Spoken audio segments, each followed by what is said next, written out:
यहोशू अध्याय 18। यहोशू अध्याय 18। फिर इस्राएलियों की सारी मंडली ने शीलो में इकट्ठी होकर वहां मिलाप वाले तंबू को खड़ा किया, क्योंकि देश उनके वश में आ गया था और इस्राएलियों में से 7 गोत्रों के लोग अपना अपना भाग बिना पाए रह गए थे। तब यहोशू ने इस्राएलियों से कहा, जो देश तुम्हारे पूर्वजों के परमेश्वर यहोवा ने तुम्हें दिया है, उसे अपने अधिकार में कर लेने में तुम कब लोग ढिलाई करते रहेंगे? अब प्रति गोत्र के पीछे 3 मनुष्य ठहरा लो, और मैं उन्हें इसलिए भेजूंगा कि वे चलकर देश में घूमे फिरे और अपने अपने गोत्र के भाग के प्रयोजन के अनुसार उसका हाल लिखकर मेरे पास लौट आए। और वे देश के 7 भाग लिखे हैं। यहूदियों तो दक्षिण की ओर अपने भाग में और यूसुफ के घराने के लोग उत्तर की ओर अपने भाग में रहे। और लेवियों का तुम्हारे मध्य में कोई भाग न होगा, क्योंकि यहोवा का दिया हुआ याजक पद ही उनका भाग है। और गाद, रूबेन और मनश्शे के आधे गोत्र के लोग यरदन की पूर्व की ओर यहोवा के दास मूसा का दिया हुआ अपना अपना भाग पा चुके हैं। और तुम देश के 7 भाग लिखकर मेरे पास ले आओ, और मैं यहाँ तुम्हारे लिए अपने परमेश्वर यहोवा के सामने चिट्ठी डालूंगा।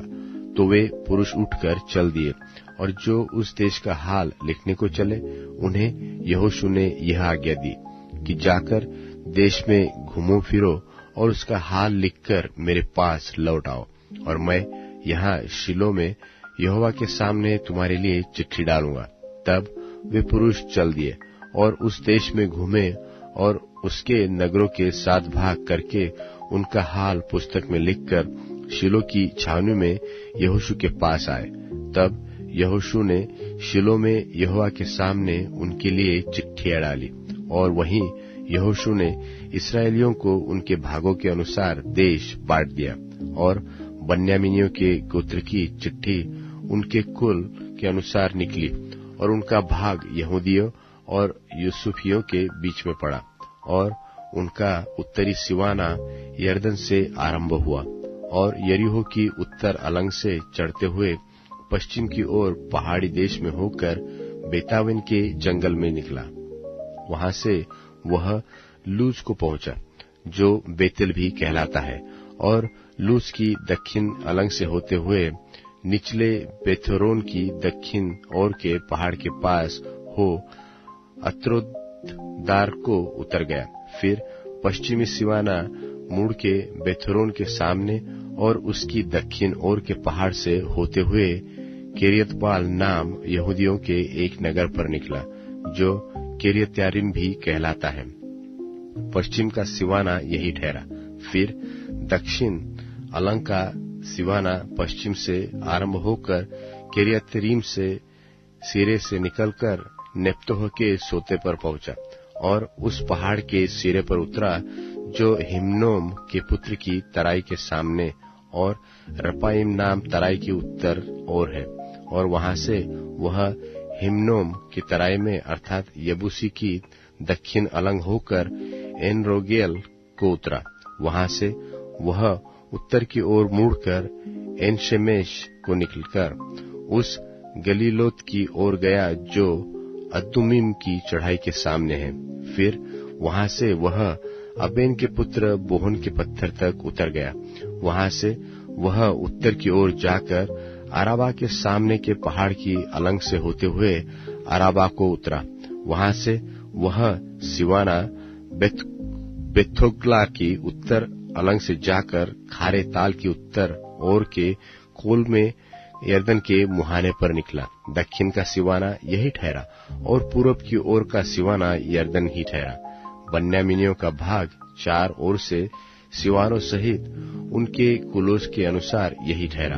और बन्यामीनियों के गोत्र को उनके कुलों के अनुसार ये नगर मिले, अर्थात यरीहो, बेथोग्ला, एमेकेसिस, पेतराबा, समारेम, बेतेल, अब्बीम, पारा, ओप्रा, कपरमुम्मी, ओमनी और गेबा। ये 12 नगर है और इनके गांव मिले। फिर गिबोन, रामा, बेरोत, मिस्पे, कपीरा, मोसा, रेकेम, इरपेल, तरला, सेला, एलेप, यबूस, जो यरूशलेम भी कहलाता है, गिबत और किरियत, ये 14 नगर और इनके गांव उन्हें मिले। बन्यामीनियों का भाग उनके कुलों के अनुसार यही ठहरा। यहोशू अध्याय 19। यहोशू अध्याय 19। दूसरी चिट्ठी शमून के नाम पर अर्थात शिमोनियों के कुल के अनुसार उनके गोत्र के नाम पर निकली और उनका भाग यहूदियों के भाग के बीच में ठहरा।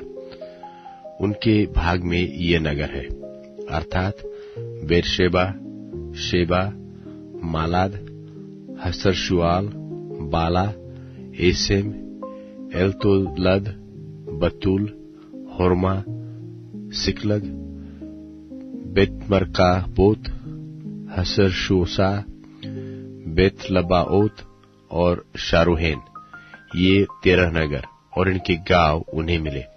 फिर एन, रिमोन, एतेर और आशान, ये 4 नगर गांव समेत, और बालतबेर जो दक्षिण देश का रामा भी कहलाता है, वहां तक इन नगरों के चारों ओर के सब गांव भी उन्हें मिले।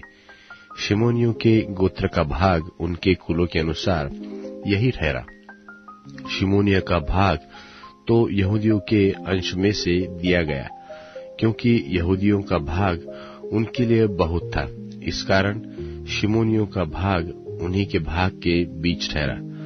तीसरी चिट्ठी जुबलूनियों के कुल के अनुसार उनके नाम पर निकली और उनके भाग का सिवाना सारित तक पहुंचा और उनका सिवाना पश्चिम की ओर मरला को चढ़कर दब्बेतशेत को पहुंचा और योकनाम के सामने के नाले तक पहुंचा। फिर सारित से वह सूर्योदय की ओर मुड़कर किसलो ताबोर के सिवान तक पहुंचा और वहां से बढ़ते बढ़ते दाबरत में निकला और यापी की ओर जा निकला। वहां से वह पूरब की ओर आगे बढ़कर गथेपेर और इत्कासिन को गया और उस रिम्मोन में निकला जो नेया तक फैला हुआ है। वहां से वह सिवाना उसकी उत्तर की ओर से मुड़कर हन्नातोन पर पहुंचा और इत्हेल्म की तराई में जा निकला। कत्तात, नहलाल, शिमरोन, इदला और बेतलहेम, ये 12 नगर उनके गांव समेत उसी का भाग ठहरे। जुबलूनियों का भाग उनके कुल के अनुसार यही ठहरा और उसमें अपने अपने गांव समेत यही नगर है। चौथी चिट्ठी इस्साकारियों के कुल के अनुसार उनके नाम पर निकली और उनका Siwana Israel, कस्सुलोत, शुनेम, एपारैम, शिओन, अनाहरत, रब्बित, किशोत, Abyss, रेमेत, Engannim, Enhaddah और पेत्सेस तक पहुंचा। फिर वह सिवाना ताबोर, शहसुमा और बेत शेमेश तक पहुंचा और उनका सिवाना यरदन नदी पर जा निकला। इस प्रकार उनको 16 नगर अपने अपने गांव समूह समेत मिले। कुलों के अनुसार इस्साकारियों को ये गोत्र का भाग नगरों और गांव समेत यही ठहरा। पांचवी चिट्ठी आशेरियों के गोत्र के कुलों के अनुसार उनके नाम पर निकली। उनके सिवानों में हलकत, हली, बेतेन, अक्षाप, अल्लामेलेक, अमाद, मिशाल ये थे और वह पश्चिम की ओर कार्मेल तक और शिहोरलिब्नात तक पहुंचा। फिर वह सूर्यास्त की ओर मुड़कर बेत दागोन को गया और जबलून के भाग तक और इब्तहेल की तराई से उत्तर की ओर होकर बेतेमेक और नीयल तक पहुंचा और उत्तर की ओर जाकर काबुल पर निकला और वह एबोन, रहोब, हम्मोन और काना से होकर बड़े सिदोन को पहुंचा। वहां से वह सिवाना मुड़कर रामा से होते हुए सोर नाम गढ़वाले नगर तक चला गया। फिर सिवाना होसा की ओर मुड़कर और अकजीब के पास के देश में होकर समुद्र पर निकला। उम्मा, अपेक और रहोब भी उनके भाग में ठहरे। इस प्रकार 22 नगर अपने अपने गांव समेत उनको मिले। कुलों के अनुसार आशीरियों के गोत्र का भाग नगरों और गांवों समेत यही ठहरा। छठवीं चिट्ठी नप्तालियों के कुल के अनुसार उनके नाम पर निकली और उसका सिवाना हेलेब से और साननीम के बाज वृक्ष से, अदामी नेकेब और यब्नेल से होकर और लक्कुम को जाकर यर्दन पर निकला। वहां से वह सिवाना पश्चिम की ओर मुड़कर अजनो ताबोर को गया और वहां से हुक्कोक को गया और दक्षिण और जुबलून के भाग तक और पश्चिम की ओर आशेर के भाग तक और सूर्यास्त की ओर यहूदा के भाग के पास की यर्दन नदी पर पहुंचा। और उनके गढ़वाले नगर ये है, अर्थात सिद्दीम, सेर, हम्मत, रक्कत, किनेरेत, अदामा, रामा, हासोर, केदेश, Edrei, एन्हासेर, iron, Migdalel, Horem, Bethanath और बेतशेमेश। ये 19 नगर गांव समेत उनको मिले। कुलों के अनुसार नप्तालियों के गोत्र का भाग नगरों और उनके गांव समेत यही ठहरा।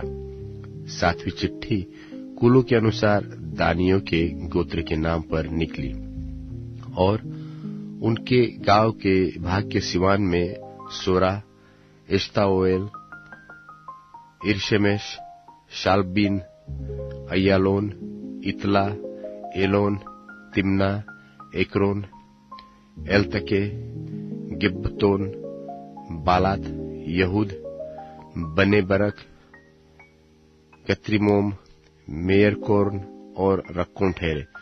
और यापो के सामने का सिवाना भी उनका था और दानियों का भाग इससे अधिक हो गया, अर्थात दानी लेशेम पर चढ़कर उसे लड़े और उसे लेकर तलवार से मार डाला और उसको अपने अधिकार में करके उसमें बस गए और अपने मूल पुरुष के नाम पर लेशेम का नाम दान रखा।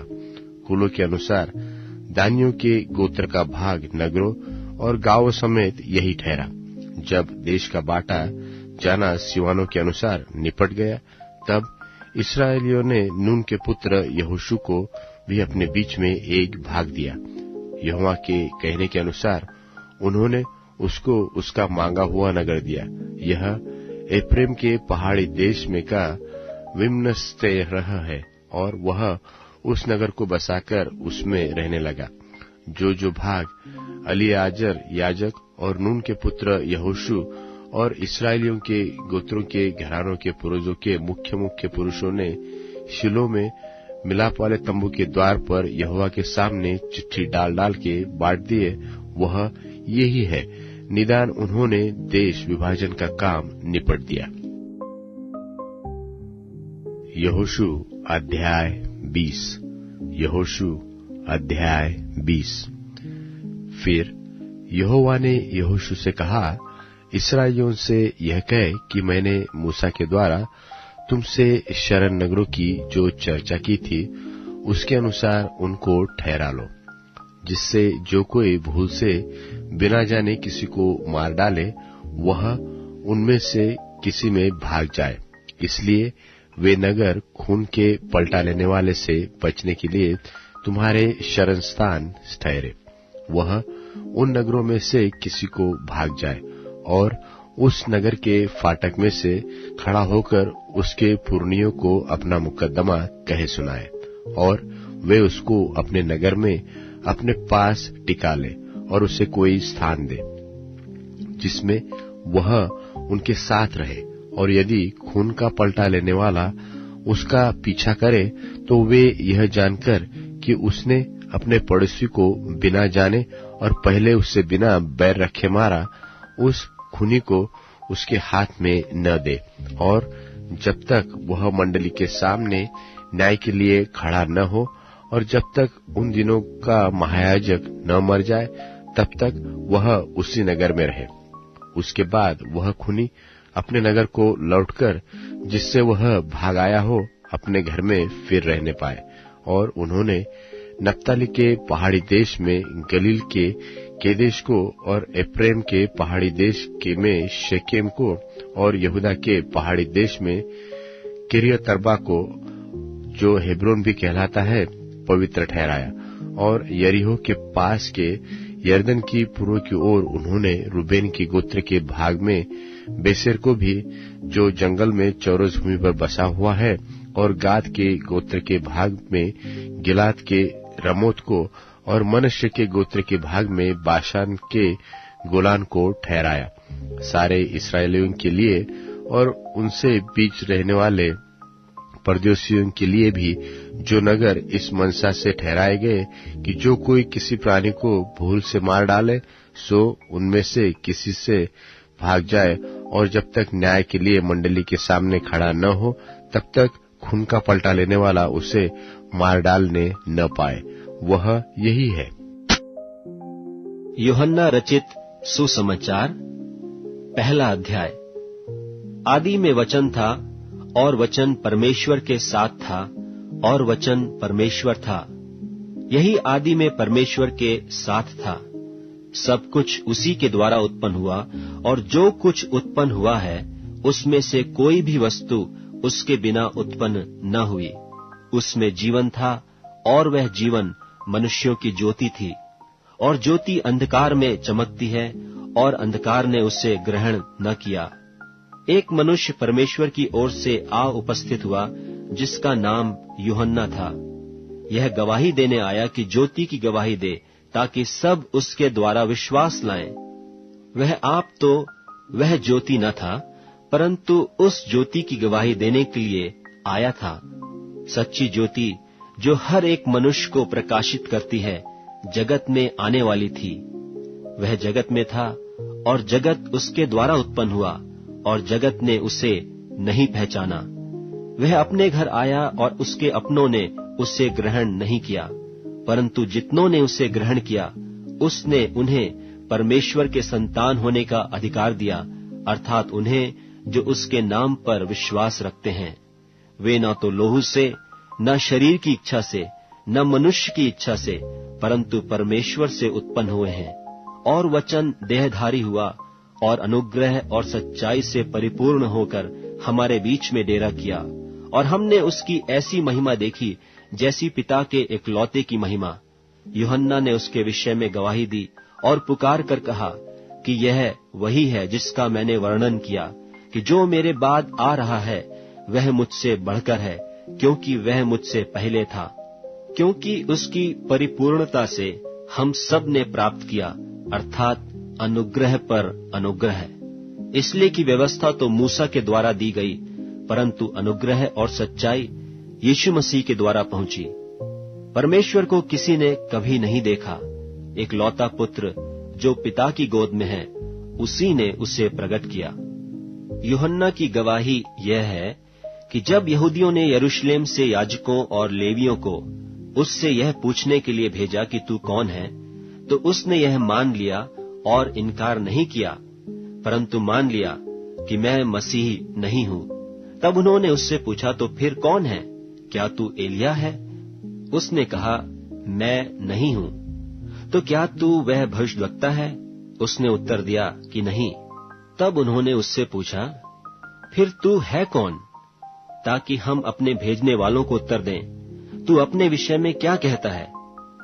उसने कहा, मैं जैसा यशाया भविष्यद्वक्ता ने कहा है, जंगल में एक पुकारने वाले का शब्द हूं कि तुम प्रभु का मार्ग सीधा करो। ये फरीसियों की ओर से भेजे गए थे। उन्होंने उससे यह प्रश्न पूछा कि यदि तू न मसीह है और न एलिया और न वह भविष्यद्वक्ता है, तो फिर बपतिस्मा क्यों देता है? यूहन्ना ने उनको उत्तर दिया कि मैं तो जल से बपतिस्मा देता हूं, परंतु तुम्हारे बीच में एक व्यक्ति खड़ा है जिसे तुम नहीं जानते, अर्थात मेरे बाद आने वाला है, जिसकी जूती का बंध मैं खोलने के योग्य नहीं। ये बातें यरदन के पार बैतनिय्याह में हुई, जहां यूहन्ना बपतिस्मा देता था। दूसरे दिन उसने यीशु को अपनी ओर आते देखकर कहा, देखो, यह परमेश्वर का मेमना है जो जगत का पाप उठा ले जाता है। यह वही है जिसके विषय में मैंने कहा था कि एक पुरुष मेरे पीछे आता है जो मुझसे श्रेष्ठ है, क्योंकि वह मुझसे पहले था, और मैं तो उसे पहचानता न था, परंतु इसलिए मैं जल से बपतिस्मा देता हुआ आया कि वह इस्राएल पर प्रकट हो जाए।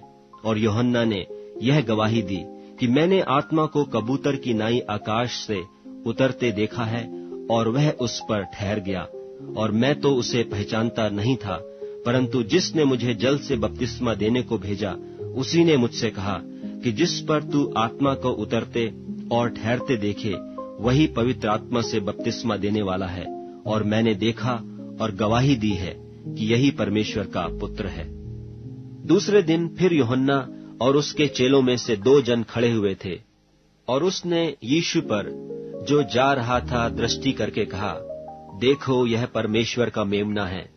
तब वे दोनों चेले उसकी यह सुनकर यीशु के पीछे हो लिए। यीशु ने फिरकर और उनको पीछे आते देखकर उनसे कहा, तुम किसकी खोज में हो? उन्होंने उससे कहा, हे रब्बी, अर्थात हे गुरु, तू कहाँ रहता है?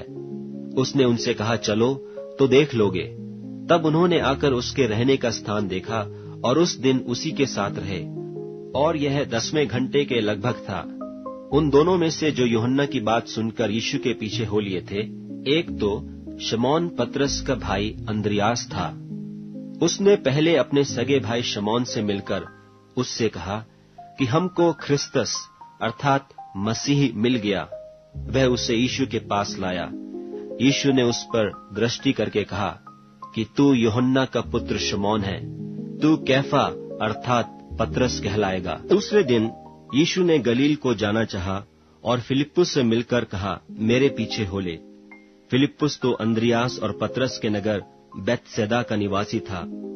फिलिप्पुस ने नतनीएल से मिलकर उससे कहा कि जिसका वर्णन मूसा ने व्यवस्था में और भविष्यद्वक्ताओं ने किया है, वह हमको मिल गया। वह यूसुफ का पुत्र यीशु नासरी है। नतनीएल ने उससे कहा, क्या कोई अच्छी वस्तु भी नासरत से निकल सकती है? फिलिप्पुस ने उससे कहा, चलकर देख ले। यीशु ने नतनीएल को अपनी ओर आते देखकर उसके विषय में कहा, देखो, यह सचमुच इस्राएली है, इसमें कपट नहीं। नतनीएल ने उससे कहा, तू मुझे कहां से जानता है? यीशु ने उसको उत्तर दिया, इससे पहले कि फिलिप्पुस ने तुझे बुलाया, जब तू अंजीर के पेड़ के तले था, तब मैंने तुझे देखा था। नतनीएल ने उसको उत्तर दिया कि हे रब्बी, तू परमेश्वर का पुत्र है, तू इस्राएल का महाराजा है। यीशु ने उसको उत्तर दिया, मैंने जो तुझसे कहा कि मैंने तुझे अंजीर के पेड़ के तले देखा, क्या तू इसीलिए विश्वास करता है? तू इससे बड़े बड़े काम देखेगा। फिर उसने कहा, मैं तुमसे सच सच कहता हूं कि तुम स्वर्ग को खुला हुआ और परमेश्वर के स्वर्गदूतों को ऊपर जाते और मनुष्य के पुत्र के ऊपर उतरते देखोगे।